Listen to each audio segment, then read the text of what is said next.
네, 이번 코너는 취재 파일입니다. 관심사가 큰 경제 이슈를 하나 골라 심층적으로 파헤쳐 봅니다. 네, 주택도시보증공사 허그가 자금 확보를 위해 채권을 직접 발행할 수 있게 됩니다. 주택 전세 사기 여파로 허그가 대신 갚아준 세입자 보증금이 늘어난 데 이어서 부동산 프로젝트 파이낸싱 대출 부실 사업장 구조 조정에 따라 자금 소요가 더 커질 것으로 내다보고 미리 대비하겠다는 의도라고 풀이됩니다. 앞으로의 채권 발행 계획과 채권 시장 영향, 금융시장부 손지연 기자와 함께 짚어보겠습니다. 네, 어서 오십시오. 안녕하세요. 네, 우선 허그라는 곳이 어떤 기관인지부터 소개해 주시죠. 네, 주택도시보증공사는 이름에서 알 수 있듯이 주택과 관련된 각종 보증 업무를 수행하는 공공기관입니다. 네. 기업과 개인을 모두 대상으로 하는데 예를 들어 기업의 경우 주택사업의 승인, 착공, 공사 진행, 관리 등 전 과정에 걸쳐 보증 업무를 제공합니다. 네. 개인에 대해서도 전세보증금 반환을 보장하는 전세보증금 반환 보증 등 전세, 입주, 재개발과 같이 다양한 상황에 맞춘 보증 상품이 마련되어 있습니다. 네.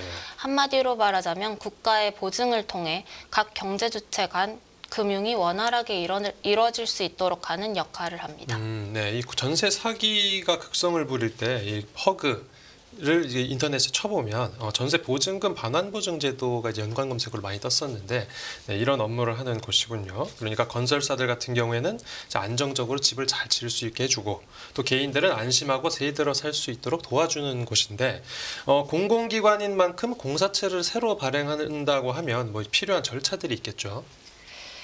네, 허그가 공사채를 발행하기 위해서는 정관을 변경해야 합니다. 기존 정관으로는 주식 전환이 가능한 전환사채나 주식을 인수할 권리가 부여된 신주 인수권부 사채만 발행할 수 있지만 정관이 변경되면 공사채를 발행할 수 있게 됩니다. 네. 사채 발행액은 자본금과 적립금을 합한 금액의 4배를 넘지 못하도록 했습니다. 네. 허그는 이날 오전 이를 위한 임시주주총회를 개최했습니다. 뿐만 아니라 이번 정관 변경안에는 자본금 규모를 5조 원에서 10조 원으로 늘리는 방안도 포함됐습니다. 이는 주택도시기금법 개정에 따른 후속 조치입니다. 그러니까 작년 기준으로 보면 공사채를 20조 원밖에 이제 못 찍는 건데 이번에 정관이 바뀌면 발행액이 40조 원이 되겠네요. 네, 이게 적지 않은 규모인데 허그가 그동안 이 공사채 발행을 하지 않고 있다가 갑자기 이렇게 결정을 내린 이유가 뭡니까?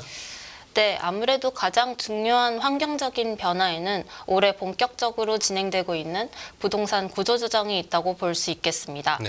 작년부터 부동산 프로젝트 파이낸싱 우려가 불거져 왔습니다.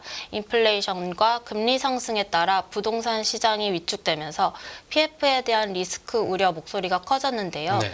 이에 대한 대응으로 금융당국과 금융권이 대주단 협약과 정상화 펀드 등의 정책을 추진해온 바 있습니다. 네. 다만 부실 PF 사업장에 대한 정리가 빠른 속도로 이루어지지 못했고 지난해 연말에는 시공능력 16위인 태양건설이 워크아웃을 신청하면서 관련 리스크가 더욱 부각됐습니다. 네. 올해 경기 둔화 우려도 지속되고 있는 가운데 정부는 신속하게 PF 대출 리스크를 관리해야 하는 과제를 안고 있습니다. 실제로 최상목 부총리 겸 기획재정부 장관은 부동산 PF 대출을 올해 정책 우선순위 중 하나로 지목한 바 있고 네. 이후 금융당국도 PF 사업장에 대한 고강도 구조조정을 예고하기도 했습니다. 네네. 특히 이복현 금감원장은 지난 4일 부동산 PF 부실 사업장에 대해서 늦어도 올해 3분기까지 구조조정의 틀이 잡힐 것이며 연내 마무리를 짓겠다는 방침을 밝히기도 했습니다. 다만 이 과정에서 허그의 보증 여력이 한계에 다다를 수 있습니다. 충분한 유동성 확보 창구를 마련한다는 관점에서 공사채 발행 카드를 꺼내들었다고 볼 수 있겠습니다. 그러니까 사업이 부실해서 만약 정리되는 곳들이 많다고 하면 보증금을 이제 대량으로 한 번에 지불해야 될 수도 있어서 그런 거군요. 그런데 작년에도 전세 사기나 역전세 여파 때문에 허그의 전세 보증 사고액이 크게 늘어나지 않았습니까? 네, 집주인이 전세 보증금을 돌려주지 못해 허그가 대신 갚아줘야 하는 전세 보증 사고액이 지난해 4조 원을 넘기며 역대 최대를 기록했습니다. 네네. 허그의 반환 보증 실적을 보면 지난해 한 해 전세 보증금 반환 보증보험 사고액은 4조 3천억 원, 사고 건수로는 2만 건에 이릅니다. 네. 지난해 세입자 2만 명가량이 집주인으로부터 보증금을 제때 돌려받지 못해 허그에 대신 달라고 청구한 것입니다. 예. 작년 보증 사고액은 전년도인 2022년 1조 1천억 원보다 3.7배나 많은 규모인데요. 2022년과 지난해 총 2년간 전세 보증 사고액은 5조 5천억 원 규모로 집계됐습니다. 네. 허그는 보증 사고액이 내년까지 10조 원에 이를 것으로 내다보고 있습니다. 네네. 전세금 반환 요청을 받은 허그가 지난해 세입자에게 내어준 돈인 대위변제액은 3조 6천억 원 가까이 됩니다. 네. 모두 1만 6천여 가구가 허그에서 보증금을 돌려받았습니다. 네. 허그의 대위변제액은 최근 5년간 살펴보면 지난 2018년에는 583억 원 수준이었는데 2019년 2,837억 원, 2020년 4,415억 원, 2020년 21년 5,041억 원, 2022년 9,241억 원으로 급격히 늘었습니다. 예. 5년 새 61배나 폭증한 셈입니다. 허그가 대신 갚아준 돈이요. 네. 네네. 이 같은 추세에 더해서 올해는 부동산 구조조정 과정에서 PF 보증 사고 또한 많을 것으로 예상되면서 네네. 보증 여력을 늘리려는 것으로 보입니다. 실제로 워크아웃 절차에 들어간 태영건설의 경우 공사 중인 주택사업장 중 분양이 진행돼 분양 계약자가 있는 사업장은 총 22곳인데 이 중 14개 사업장이 허그의 분양 보증에 가입한 상태입니다. 예. 이들 사업장은 사업 진행이 곤란해질 경우 허그의 주택 분양 보증을 통해 분양 계약자에게 기존에 납부한 분양대금인 계약금 및 중도금을 환급할 수 있습니다. 네, 그러니까 말씀해 주신 대로 이제 작년에 자금 수요가 크게 늘어났던 기억이 있으니까 올해는 미리 대비를 하겠다 이런 거군요. 그런데 허그 때문에 공사체 공급이 갑자기 늘어나게 되면 이 시장 수급에도 충격이 있을 텐데 올해 공사체를 얼마나 찍을지 대략적으로 청사진이 나온 게 있습니까? 네. 허그는 우선 공사체 발행을 위한 창구를 열어놓은 것이고 네. 구체적인 발행 계획은 확정되지 않았다는 입장입니다. 네네. 다만 4월 총선 이후 부동산 구조조정이 본격화되고 하반기 한국은행의 기준금리 인하 등으로 시장금리가 낮아지면 첫 발행을 단행할 수도 있을 것으로 보입니다. 네. 발행 금액의 경우 시장에서는 부동산 구조조정의 규모와 수위에 따라 달라질 수 있을 것으로 예상했습니다. 부동산 구조조정이 어떻게 이루어지는지가 중요한 거군요. 그렇다면 지금 공사체 발행 시장 현황도 좀 미리 살펴보면요. 네, 일반 공사와 지방 공기업 등을 포함한 공사공단체의 올해 연간 만기도래 규모는 78조 8천억 원으로 지난해 55조 원 대비 20조 원 넘게 늘어납니다. 많이 돌아오네요. 네, 네. 이 중 주택금융공사의 주택저당증권, 즉 MBS의 만기가 19조 원 정도고요. 네. 한국전력공사의 한전체 만기가 18조 원으로 대거 도래합니다. 예. 다만 연초 이후 지난 1월에는 공사공단체가 순상한 기조를 보인 바 있습니다. 올해 앞으로 금리가 하락할 것이라는 기대가 높은 만큼 이에 발맞춰서 발행 계획을 이어나갈 것으로 보입니다. 네. 스프레드를 살펴보자면 허그는 그간 신용평가사로부터 신용등급 트리플 A 등급을 받아왔는데요.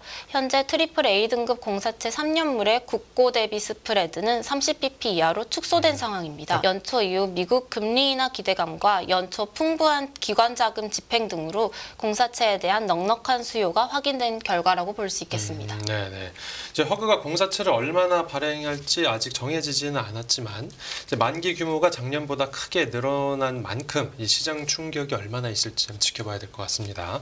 그리고 과거에 공사체 발행이 갑자기 늘어났을 때 이 투자금이 공사체 쪽으로 확 쏠리면서 시장 블랙홀이 됐다라는 지적이 많이 나왔었는데 혹시 허그도 비슷한 상황을 다시 연출할 가능성도 있습니까?